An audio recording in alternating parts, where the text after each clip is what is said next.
Assalamualaikum warahmatullahi wabarakatuh. Waalaikumsalam warahmatullahi wabarakatuh. Alhamdulillah, wassalatu wassalamu ala rasulillah, amma ba'du. Kaum muslimin pemirsa sekalian yang dirahmati oleh Allah subhanahu wa ta'ala, berjumpa kembali dalam program Quran Maps Navigasi Hidup berbasis Wahyu bersama Ustaz Alimin Mukhtar. Pada kali ini kita sudah masuk ke dalam sesi ke-18. Nah, dan tema kita pada sesi kali ini adalah Al-Quran dan fenomena-fenomena alam. Ustadz, banyak yang beranggapan bahwa Al-Quran itu adalah kitab sains. Mungkin karena saking banyaknya fenomena-fenomena alam di dalam Al-Quran. Bagaimana Syekh Muhammad Izzad Darwazah membahas hal ini? Apa sebenarnya tujuan Allah Subhanahu wa ta'ala menampilkan begitu banyak fenomena-fenomena alam di dalam Al-Quran? Oke. Bismillah, alhamdulillah, wala. Ada hal menarik ya yang diungkap oleh Syekh Darwazah yang itu mungkin berbeda ya dengan ungkapan sebagian orang tentang Quran itu yang tadi dikatakan adalah kitab sains ya. Memang benar bahwa di dalam Al-Quran itu banyak sekali fakta dan fenomena alam yang diungkap dengan sangat presisi gitu ya. Bahkan melebihi yang ditemukan atau diketahui oleh manusia di zamannya ya, di zaman Rasulullah. Karena di zaman Rasulullah kan misalnya belum ada mikroskop gitu, Rasulullah sudah bisa menjelaskan tentang janin gitu. Atau Quran itu sudah menjelaskan tentang janin dengan sangat detail gitu ya. Belum ditemukan yang namanya satelit, ada kamera, itu sudah sangat detail ya. Memang benar bahwa Quran itu mengungkap fakta dan fenomena alam yang sangat presisi dan sangat luar biasa yang baru kita pahami dewasa ini. Tapi ada satu hal yang juga harus kita catat, bahwa Quran itu memang bukan kitab sains ya. Dan kita juga harus memahami sains itu sendiri apa. Ketika Allah mengungkap fenomena-fenomena alam di dalam Al-Quran, tujuan asasinya itu adalah untuk membangkitkan rasa keagungan di dalam hati pembacanya, di hati manusia, tentang keagungan Allah gitu ya, tanda-tanda kekuasaannya, kebesarannya, yang mana itu nanti diarahkan agar manusia itu bersedia untuk kemudian mengakui kebesaran Allah dan bertauhid. Jadi arahnya ke sana, bahwa di dalam Al-Quran itu sangat selaras dengan temuan-temuan sains, ya tentu saja, karena yang diungkapkan oleh Quran tentang fenomena alam itu bukan teori yang asal-asal gitu ya, tapi karena ini adalah pencipta alam semesta yang mengungkapkannya, Allah sangat tahu bagaimana detail dari ciptaannya. Allah sangat paham bagaimana karakteristik dan sifat dari alam semesta, atau bahkan mungkin juga diri kita sendiri ya, makhluk ini yang Allah sebutkan bagaimana janin gitu ya, bagaimana sifat-sifat tubuh kita itu dijelaskan oleh Allah. Karena memang yang menciptakan Allah, maka detail-detail yang diungkapkan pasti sangat presisi. Tapi kita juga tidak boleh memaksakan diri untuk kemudian menganggap Quran itu kitab sains. Sebagaimana di sesi sebelumnya, kita tidak bisa mengarahkan Quran menjadi kitab sejarah gitu ya. Meskipun yang diungkap dalam Quran itu banyak sekali peristiwa sejarah, dan itu peristiwa sejarah itu valid gitu ya. Dan itulah intinya ya, Quran itu memang mengungkap peristiwa sejarah dan itu valid, bukan fiksi. Begitu juga ketika Quran mengungkap fenomena alam, itu valid, bukan asumsi, bukan juga reka-reka, tebak-tebakan gitu ya.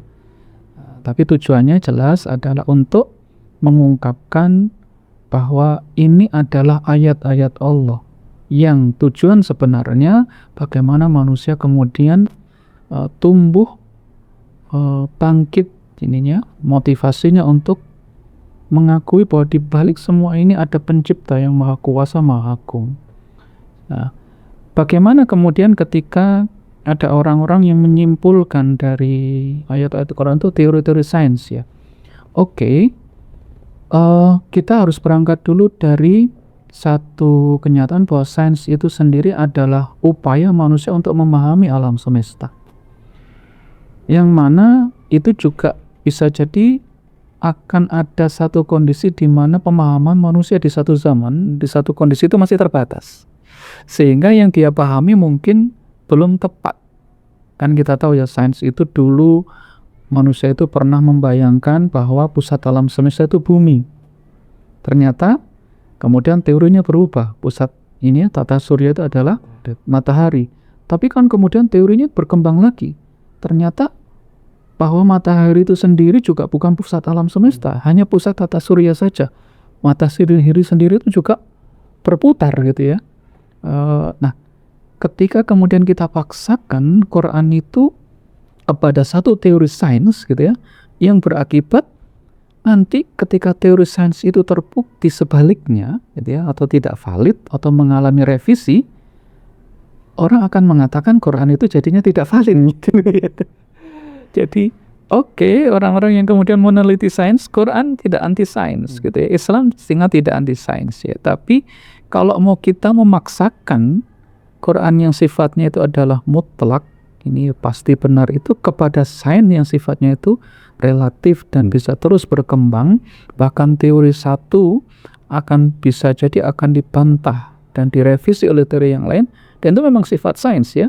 Dalam sains itu sangat tidak anti kepada yang namanya dialektika ya. Orang akan sangat dibebaskan untuk bertanya, menggugat, dan bahkan merevisi teori-teori yang ada. Itu bukan sesuatu yang tabu. Tapi kan kita tidak boleh kemudian nanti merevisi Quran gara-gara dianggap sudah tidak sesuai dengan teori sains. Kita tidak begitu ya. Jadi silahkan Anda semuanya mau meyakini teori sains yang mana, tapi sifat Quran itu sendiri adalah mutlak ya. Quran itu sendiri bukanlah sesuatu yang relatif, sebagaimana sains itu yang akan bisa jadi akan berubah sesuai dengan teori-teori yang akan berkembang atau ditemukan bukti-bukti baru, ditemukan hal-hal baru oleh para peneliti ya. Jadi fokusnya ke sana ya. Quran ini mutlak, maka apa yang diungkapkan dalam Al-Quran tadi tidak kemudian harus menjadi relatif juga, seperti relatifnya ini ya, sains itu yang terus bisa berkembang gitu ya teorinya. Kalau nanti kita ikutkan ke sana dan kita paksa Quran itu seperti itu, nanti jangan-jangan nanti ada ini ya, ada apa ya, ada proyek untuk merevisi Quran karena dianggap Quran sudah tidak sesuai dengan sains gitu ya. Padahal sains itu sendiri dia akan berubah ya. Temuan-temuan baru sangat wajar itu akan merombak banyak sekali aspek sains ya. Temuan-temuan baru bisa juga akan melahirkan teori baru, melahirkan sebuah sudut pandang baru tentang alam semesta. Tapi Quran ini tidak bicara tentang itu dalam konteks sains. Konteks fenomena alam dalam Quran ditujukan untuk membangkitkan rasa kagum kepada kebesaran Allah Subhanahu wa taala. Jadi semakin kita memahami itu, arahnya adalah kalau alam semesta ini sedemikian hebat, sedemikian luar biasa, maka di baliknya ini ada pencipta yang lebih luar biasa. Jadi arahnya nanti ke sana ya, mengakui keagungan, kehebatan, kekuasaan dari penciptanya ya. Jadi ibaratnya itu, kalau kita melihat sebuah tanda, kita jangan hanya terfokus kepada tanda itu. Tapi tanda itu sebenarnya ditujukan untuk apa? Ibaratnya kalau Anda berada di jalan raya, Anda melihat rambu-rambu, kan kalau ada rambu-rambu misalnya belok kiri gitu ya, kan kita tidak sibuk mengagumi rambu-rambu itu gitu ya. Tapi kita akan belok kiri, ya sudah, tujuannya adalah menunjukkan supaya kita belok kiri. Bukan kita malah berhenti, kemudian kita perhatikan apa ini, ini terbuat dari seng, kita analisis sedemikian rupa gitu ya. Demikian juga kalau kita belajar sains itu, salah satu tujuannya kalau dalam Islam itu adalah arahnya ke sana ya, ke tauhidan gitu ya. Bukan semata-mata untuk